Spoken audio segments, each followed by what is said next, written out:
રાધે રાધે મિત્રો, આજે આપણે વાત કરવી છે ભગવાન કૃષ્ણનું કડવું સત્ય. તો એમાં કરણ અને ભગવાન કૃષ્ણનો સંવાદ આવે છે. જ્યારે કરણ ભગવાનને મૂકવા જાય છે રથમાં બેહાડીને વિદુરજીના ઘરેથી, ત્યારે કરણ ભગવાનને પ્રશ્ન કરે છે કે ભગવાન, એ કે મારી સાથે કેટલો અન્યાય થયો. એ કે હું અપમાન સાથે જન્મ્યો, એટલે સૂર્યદેવના વરદાનથી મા કુંતાને કુંવારા હતા ત્યારે એમનો જન્મ થયો, એટલે અપમાન સાથે મારો જન્મ થયો.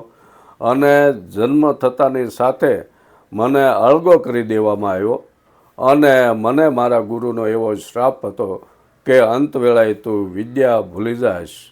તો ભગવાન કે મારી સાથે જ આટલો બધો અન્યાય કેમ? એટલે ભગવાન કૃષ્ણએ સ્મિત સાથે કરણની સામે જોયું અને કરણને કહ્યું, સાંભળ, એ કે હું જન્મો જેલમાં, જન્મતાની સાથે જ મને મારા માતા પિતાથી અળગો કરી દેવામાં આવ્યો અને બાળપણમાં જ કંસે મને મારવા માટે કેટલા રાક્ષસો મોકલ્યા, એનો મેં સામનો કર્યો. એટલે સાંભળ, એ કે જીવનમાં કોઈ માટે ગુલાબની પથારી નથી. ફરક માત્ર એટલો છે કે તમે ફરિયાદ કરી શકો છો અને હું તેનો હસતા મોઢે સામનો કરું છું. મિત્રો, સંજોગો આપણા હાથમાં નથી, પણ ચારિત્ર તો આપણા હાથમાં છે. એટલું આ વાત ઉપરથી એનો સારાંશ નીકળે. આવી વાતો લઈને ફરી મળીશું. રાધે રાધે.